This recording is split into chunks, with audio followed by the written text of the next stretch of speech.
Salutations, my crustaceans. Welcome to another tutorial on my mini builds. We're going to be doing the ones you see behind me. So on this episode, we're going to be doing a mini desert village, a mini Nether Fortress, and a mini end city, including end ship. Let's just hop into it, y'all. Alright, so all you're going to need for this build is a purple pillar, purple stairs, end stone bricks, item frames, magenta stained glass panes, purple slabs, sandstone slabs, bubble coral, a bucket of water, and if you want, you can also have blackstone buttons, and you can do the crimson buttons as well. So the first thing we're going to do is we're going to create our chorus fruit, which we do just by placing water in just random spots. I'll go ahead and place them in the exact same spots I did in my other build, just, I don't know, because why not? Next thing you're going to do is you're going to waterlog these sandstone slabs. I think they blend in pretty well with the end stone. And then on top of those sandstone slabs, you're just going to place your bubble coral. It kind of blends that texture in. And then these will stay alive and purple, kind of like chorus fruit. Then this is where you can put your polished blackstone buttons in. I like to think of these as little tiny mini endermen. I like buttons as little tiny mobs just because, I don't know, kind of cute. Alright guys, so we're going to go ahead and build the end city. Now this is a definite small end city, but you do see cities like this, so, you know, it fits into the 5x5 area. But anyway, we're going to hop into it. So you're going to place your purple pillars right back here and go 6 up. 1, 2, 3, 4, 5, 6. Just like that. Then on the bottom pillar, you're going to go around and place item frames all the way around it, just like this. And then on the side and on the back one over here, like this, we're going to place the magenta stained glass. That one we'll leave open, kind of acts like the doorway. Next, we're going to go around the side of the pillar like this, and we're going to add in our purple stairs. And then we're going to add in our purple slabs right here to make a square. On each edge of this square, we're going to add purple pillars.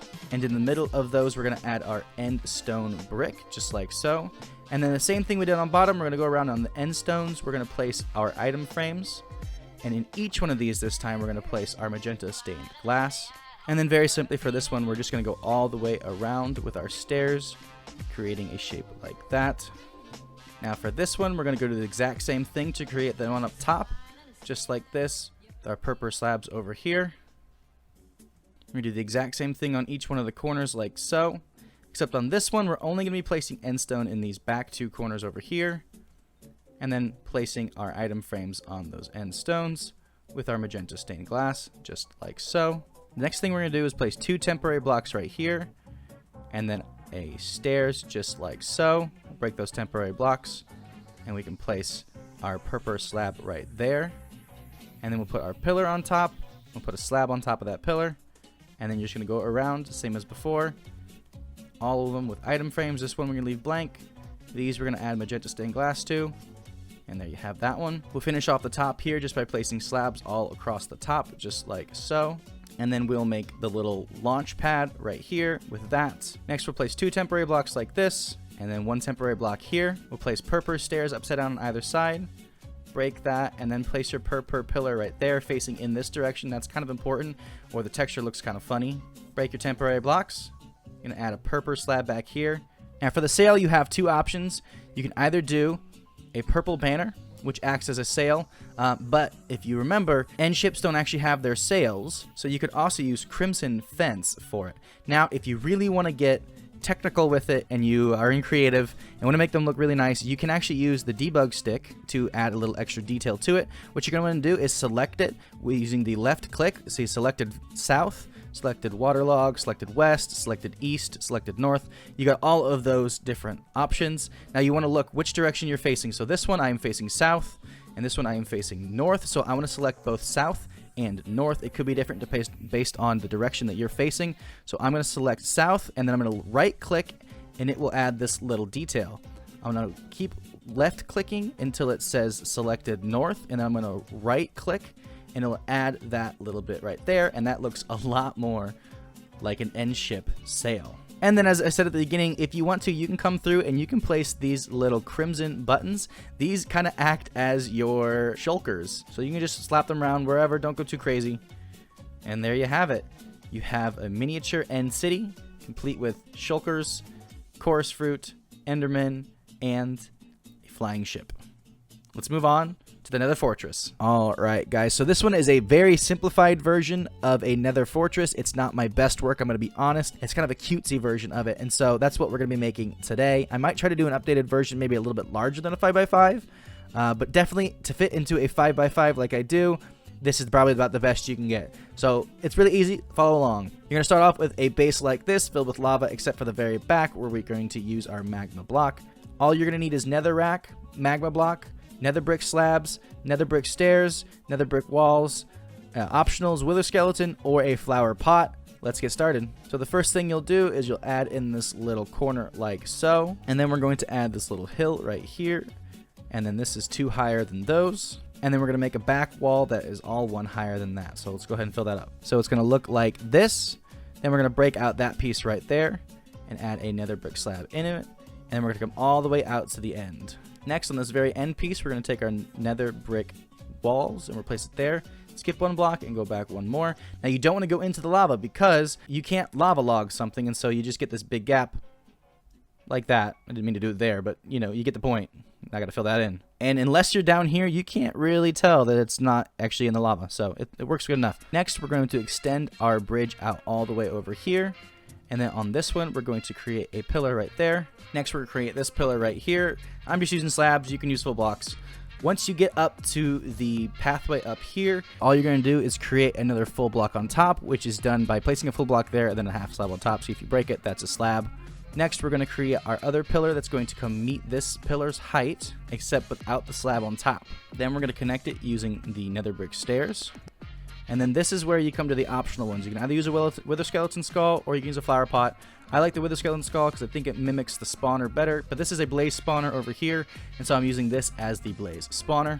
And there you have it, guys. That's literally all it is. Super simple, super easy to make, and I think, honestly, for a 5x5, it's a cute rendition of a Nether Fortress. Let's move on to the desert village. Alright, so for this desert village, I went for a little bit larger of a mini style on this one. A lot of the ones, I just wasn't getting the detail in that I wanted, so I went a little bit bigger, which means there's a lot fewer builds. However, I think it turned out really, really cute. So this base is 11 by 11, and you can just put sand all the way on the bottom. I'm going to start just by building 1 at a time, but let me go through every single material that you're going to need for this. So just going through from top to bottom, we have sandstone wall, birch fence gate, birch fence, water bucket, acacia sign, birch sign, cactus, flower pot, hay bale, smooth red sandstone stairs, cut sandstone slab, and sandstone stairs. Let's get started. So we're going to start off with this house back here. Let me show you how to make it. So really, for this one, all you're going to need is the cut sandstone slabs, and the sandstone stairs. Let's go. So this one we place on a half slab hill to make the miniature work. So we're going to count out 4 blocks. 1, 2, 3, 4. That's where the house is going. And then we're going to start our hill here and go over 5. 1, 2, 3, 4, 5. And then I'm going to place those here. Alright, that's better. So where I said cut sandstone slabs before, just do smooth sandstone slabs. They're going to blend in a lot better and actually make it look like they're a half up sand. Then we're going to go back 3 more, so it's 4 long total. You can leave this one open or you can fill it in. It's really up to you. So the first thing we're going to do is we're going to create these fences. So we're going to place our sandstone stairs down like this. Then we're going to create another one over here, wrapping around like so, and then filling in that middle part with a slab. Next, we're going to go ahead and fill in our solid blocks. So we're going to go down here and use our full blocks over here, just like so. Then we're going to create sandstone stairs here and right here just to help with the doorway.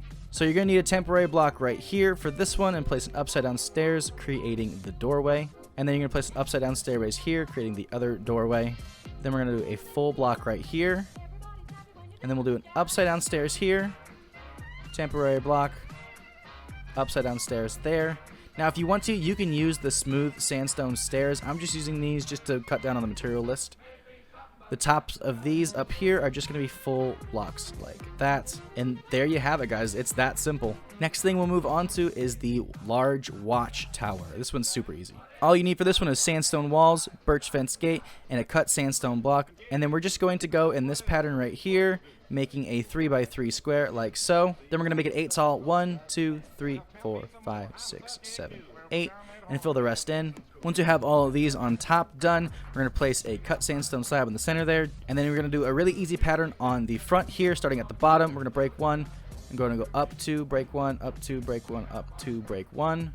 And then in those broken spots, we're going to place our open fence gates just like this. And then you can repeat the window pattern on the back. So you're going to go up to the third one, break it, up 2, break 1, up 2, break 1, placing your fence gates inside.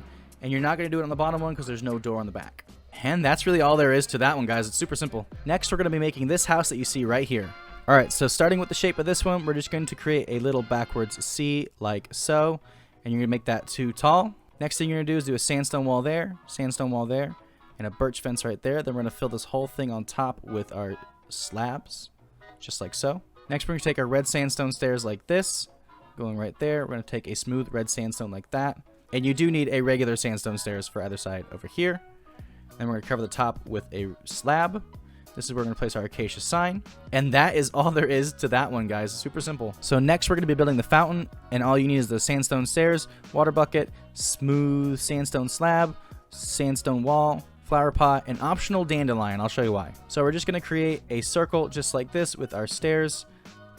Then we're going to put our sandstone wall in the center there. 1, 2. And then on top of the second one, we're going to place our flower pot. Now, on top of that flower pot, you can put the dandelion because there is a torch on top of this. And I think that works just enough as a torch. Go ahead and waterlog everything in here. Next, this one also does work better with half slabs around it. So we're going to place it up on a half slab hill. Fill it in over here and just all around it like so. And you have the fountain complete. Just one more build. Last but not least, we're going to do this build right here. Let me show you how to build it. So all you're going to need for this one is the sandstone stairs, cut sandstone, smooth sandstone slabs, and birch signs. However, I will say this is probably the more complicated of the ones. All right, so we're going to start by laying out the foundation. You're going to do 4 full blocks going along here. Then you're going to bring that back 3. So you're going to do like that. Then we're going to do 4 blocks again, except this one's going to be offset over there. So now you have your foundation done. Let's put the stairs in. So you're going to put a sandstone stairs right there. And you're going to put a sandstone stairs right here. Next, you're going to place a slab on top of this one. Then we're going to create our doorway. So we're going to put a stairs like this, putting a temporary block over here, and then adding a stairs like so. Then you're going to do 2 full blocks on top of that one. You put 2 slabs right here, and then your birch signs along the edge like that. Then next, you can fill in this whole square with full blocks like so. And we're going to use that to help us create this next doorway over here, which we're then going to fill this whole thing in right here with full blocks. And then these last 2 will also be full blocks. And then create our doorway over here, which we'll do with the stairs there and the stairs like that. The last thing we're going to do is we're going to create our little mounds on top in a pattern just like that. And there you have it. That build is complete. Now, I do also feel this one does better on this side if it has a half slab hill. So I'm just going to go ahead and fill the half slabs in right there just to give it a little bit more height and make the stairs look a little bit better. However, that is completely optional. Now, let me show you how to decorate the rest of the village. So wherever you want to place in a cactus, you go ahead and place down a pot and then put the cactus in the pot. We're going to place them in just any random place that you want. Now, don't go too heavy on it, as it's going to start to look kind of tacky and kind of bad if you just start placing them too heavy. Kind of something like this. Next, these villages have a ton of hay in them, so you can just take a hay bale and place them down kind of wherever, just making it look like they have large stacks. I wouldn't go too high like I accidentally did there. I would go too wide, but keep it one high. And it's just going to kind of act like a hay bale, and I think that looks pretty cool. Well, guys, that's going to do it for this episode. Thanks so much for whopping. Anyway, guys, that's going to do it for this episode. Thanks so much for watching. I really hope you were able to build these in your world and follow along. As always, guys, if you want to see tutorials on these, I have a bunch more designs to make. Just let me know what biome or build you want to see a miniature build of, and I probably have a design for it, and I will go ahead and do a tutorial for you all. If you made it this far on this video, go ahead and leave a like and subscribe if you want to see more content like this. We just hit the 1,000 mark, and that means I'm officially launching the Lobster Tank Discord. That's right, guys. I have a Discord now, and you guys are all welcome to join it. I'm going to leave the link in the comments. It's an open invitation. Come on in and join the Lobster Tank, y'all. It's going to be a fun time. But that's going to do it for me, guys. Until next time, bye-bye.